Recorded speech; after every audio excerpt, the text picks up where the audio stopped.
वाले सऊदी अरब की तैयारी को लेकर, इसीलिए मैंने रीजनल स्टेबिलिटी की भी बात करी, क्योंकि सऊदी अरब को ईरान की सीधी चेतावनी। अगली खबर सुनिए। अमेरिकी हमले में शामिल हर देश अंजाम भुगतेंगे। ईरान के विदेश मंत्री ने सऊदी अरब के विदेश मंत्री के फोन पर बात की और अरागची ने कहा जिस देश से हमला उसे भागीदार मानेंगे।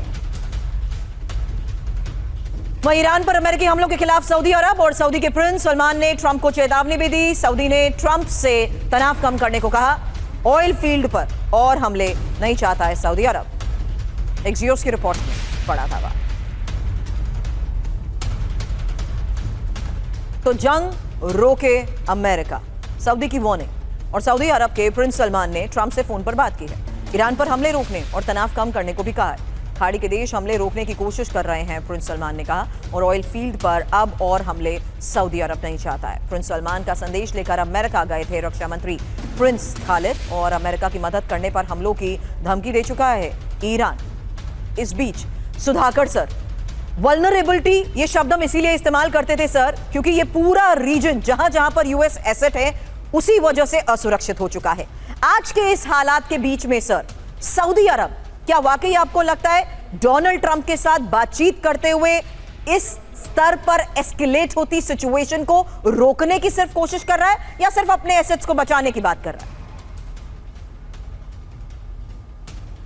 बहुत बढ़िया सवाल आपने किया है। देखिए, सऊदी अरेबिया को हमें समझना पड़ेगा, ये एक ऐसा देश है जो शुरू से ही डी एस्केलेशन के मूड पे काफ़ी जोर लगा रखा है।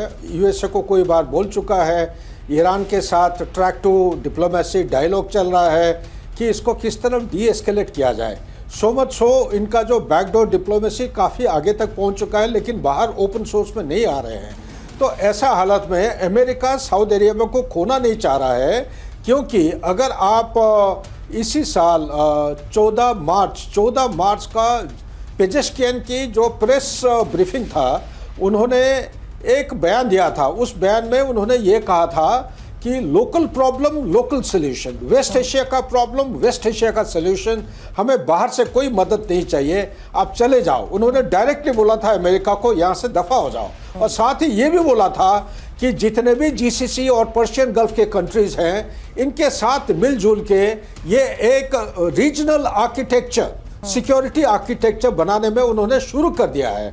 कितना टाइम लगेगा, होगा कि नहीं, दैट टाइम विल टेल। लेकिन मैं ये एक चीज़ हाईलाइट करना चाहता हूँ, गल्फ कंट्रीज जितने भी हैं, ये सब मिलजुल के इनका प्रयास यही है कि नया एक आर्किटेक्चर बना रहे हैं। साथ ही आपके सवाल के अंदर एक और छोटा सा सवाल छुपा हुआ है। ये एक मल्टीपोलैरिटी की जो पोल्स होते हैं, मिडिल ईस्ट का जो पावर बैलेंस है, ये अभी सिर्फ इजराइल डोमिनेट नहीं कर पाएगा। अभी ईरान जो है एक रीजनल ब्लॉक बन चुका है, सऊदी अरेबिया एक is coming out like a pole, और यहाँ पे आप देखते हैं जो यूएई है, ये भी एक देश काफ़ी पावरफुल पोल बन के उभर के आ रहा है। तो ये सारे चीज़ों को अगर आप देखेंगे, ये एक मल्टीपोलैरिटी का एक झलक हमें देखने में मिल रहा है। उसका सिग्निफिकेंस और उसका नतीजा अलग अलग किस्म के होने वाले हैं। पर आपको बता दें, मंच पर चढ़ने को लेकर यह विवाद हुआ, जहां प्रदेश प्रभारी राजेंद्र पाल गौतम और प्रदेश अध्यक्ष अजय राय की मौजूदगी में हंगामा होता रहा। कार्यकर्ताओं के बीच हाथापाई की भी नौबत आ गई। ये देखिए तस्वीर। राहुल गांधी के कार्यक्रम की तैयारियों के दौरान ये हंगामा।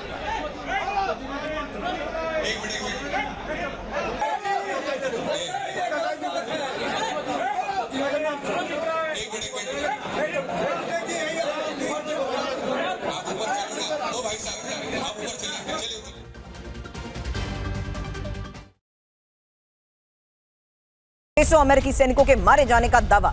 ईरानी सांसद महमूद नबावियन का यह दावा है। मौत के आंकड़े अमेरिकी सरकार छिपा रही है। मौत के दावों पर ईरान इंटरनेशनल की ये रिपोर्ट। युद्ध की आग में जल जाएगा America. Full scale regional war को हवा दे रहा है अमेरिका। और Iran war time military command head Abdullahi की ये चेतावनी। अमेरिका का साथ देने वाले देश भी जलेंगे। तो जंग की आग जहां ईरान का अल्टीमेटम है, Iran war time military command head Abdullahi की ये चेतावनी है। ईरान से युद्ध की आग में जल जाएगा अमेरिका, और अमेरिका का साथ देने वाले देश भी जंग में झुलस जाएंगे। हालांकि अमेरिका के साथ सहयोग पर विचार करे मुस्लिम देश, और खाड़ी में रीजनल वॉर को अमेरिका हवा दे रहा है।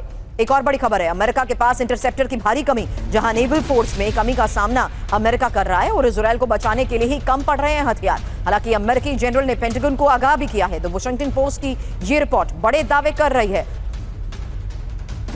और दावा है अमेरिकी मिसाइल्स खत्म, हमले रोकना अब मुश्किल। जहां पश्चिम एशिया में खत्म होने की कगार पर अमेरिका का सैन्य भंडार और इंटरसेप्टर मिसाइलों और नेवल फोर्स में कमी का सामना अमेरिका कर रहा है। ईरान के हमलों से इजरायल को बचाने के लिए कम पड़ रहे हैं हथियार और US European command chief general Alexis Grynkewich ने पेंटागन को यह चेतावनी दी है, इजरायल और अमेरिकी ठिकानों में किसी एक को चुनना पड़ेगा और ईरान जंग में 50% से ज्यादा पेट्रियट इंटरसेप्टर खत्म हो चुके हैं। अब पांडे सर, एक सवाल मैं आपसे इसलिए पहले कर रही हूं क्योंकि अमेरिका के फैसलों में यह सबसे बड़ी वजह मानी जा रही है डोनाल्ड ट्रंप को देखते हुए हथियारों की कमी, और उनको लेकर अमेरिका जिस स्तर पर वल्नरेबल हो चुका है, यही एक सबसे बड़ी वजह मानी जा रही है कि वो सीधे ईरान के ऊपर अगले फेज ऑफ ऑपरेशन की शुरुआत नहीं कर रहा, सिर्फ प्रोजेक्शन और दबाव बनाने की कोशिश में है।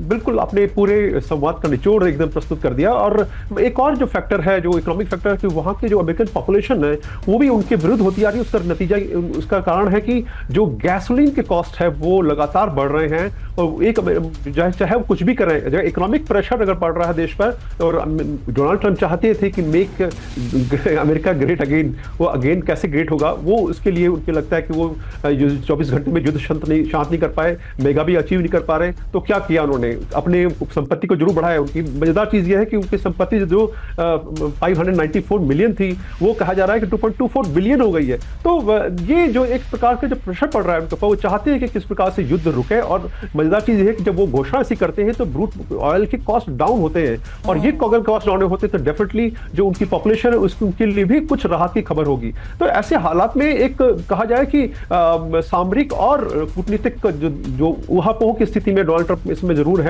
और देखना होगा कि बहुत बड़े खिलाड़ी हैं, व्यवसायी हैं, तो वो अपनी चालों को बहुत संभल के सोच समझ के चलते हैं। साथ में जिस प्रकार का वो वाक्य चातुर्य प्रस्तुत करते हैं, अपना कहते हैं कुछ और है, होता जमीन पर कुछ और है, तो ये बड़ा भ्रमित कर देता है कि लोगों को कि एक्चुअली होने क्या जा रहा है। यही वजह है सर, इन बयानों को हम उस आधार पर समझने की कोशिश करते हैं जहां पर बड़ी सैन्य मूवमेंट के साथ साथ बड़े दावे किए जाते हैं, और उसके लिए यही समझाने के लिए आप तीनों ने वक्त निकाला, उसके लिए बहुत बहुत शुक्रिया आज हमें फुल एंड फाइनल में ज्वाइन करने के लिए। अब एक और बड़ी खबर का रुख कर रहे हैं और उस फ्रंट से आपको तस्वीरें दिखाते हैं जहां रूस के लॉजिस्टिक सेंटर पर यूक्रेन ने बड़े हमले को अंजाम दिया, और नोवोसिमेइकिनो में यूक्रेन का यह बहुत बड़ा ड्रोन अटैक है और यूक्रेनी हमलों से लॉजिस्टिक सेंटर में लगी भीषण आग की ये तस्वीर देखिए। बता दें, यूक्रेनी ड्रोन अटैक से लॉजिस्टिक सेंटर में बड़ी तबाही मची है। अब ब्लैक सी और अज़ोव सी में यूक्रेन के हमले को लेकर एक खबर आ रही है जहां रूस के कंटेनर और टैंकर पर अटैक हुआ, और रूस के कंटेनर यानना पर यूक्रेन का यह हमला है। 1 लाख टन क्षमता वाले कंटेनर पर हमला। वहीं रूस की तेल रिफाइनरी पर भी बड़े हमले जारी हैं और सारातोव तेल रिफाइनरी पर यूक्रेन का ड्रोन अटैक हुआ। यूक्रेन के हमले के बाद रिफाइनरी में बड़े धमाके की एक और तस्वीर सामने आई है। ड्रोन अटैक के बाद तेल रिफाइनरी में लगी बड़ी आग। वहीं रूस के एंगल्स एयरबेस पर भी यूक्रेन ने बड़े हमले को अंजाम दिया। इस एयरबेस पर ड्रोन अटैक के बाद कैसे धमाका हुआ, उसकी तस्वीर देखिए। यूक्रेन के हमले के बाद एयरबेस में भीषण आग लग गई। तो यह साफ है कि किस तरीके से यूक्रेन लगातार ऑयल रिफाइनरीज को टारगेट कर रहा है, और एयरबेस पर भी ड्रोन अटैक के बाद हुए धमाके की यह तस्वीर आप देख रहे हैं। रूस की तेल रिफाइनरी पर अटैक, रूस के कंटेनर और टैंकर पर अटैक, जहां यूक्रेन के ताबड़तोड़ अटैक में रूस में मची महाविनाश की एक एक खबर अब आपके सामने। रूस के अलग अलग हिस्सों में अटैक यूक्रेन कर रहा है, जहां रूस के लॉजिस्टिक सेंटर पर फिर बड़े हमले को अंजाम दिया गया। रूस के 19वें लॉजिस्टिक सेंटर पर यह यूक्रेन का हमला है। ब्लैक सी और अज़ोव सी में भी रूस के कंटेनर पर अटैक को लेकर दावा। सारातोव तेल रिफाइनरी पर अटैक कर तबाही मचा दी, और रूस के एंगल्स एयरपोर्ट पर भी यूक्रेन ने ड्रोन से वार किया है। एक बड़ी खबर आ रही है, स्ट्रेट ऑफ हॉर्मुज से जहाजों का गुजरना असंभव, और हॉर्मुज में ही अमेरिकी पेट्रोलिंग से ईरान भड़क रहा है, और ईरान की परमिशन के बिना नहीं जा सकते हैं जहाज। ईरान की पर्शियन गल्फ स्ट्रेट अथॉरिटी का यह ऐलान है। सीबीएस न्यूज उसको लेकर बड़ा दावा कर रही है। इंडोनेशिया के मदुरा द्वीप के पास भीषण अग्निकांड को लेकर बड़ी खबर है, जहां जहाज में आग लगी और 5 लोगों की मौत हो गई। 41 लोग लापता हैं, टीमें तलाश में जुटी हैं। इस हादसे में मृतकों की संख्या भी बढ़ सकती है।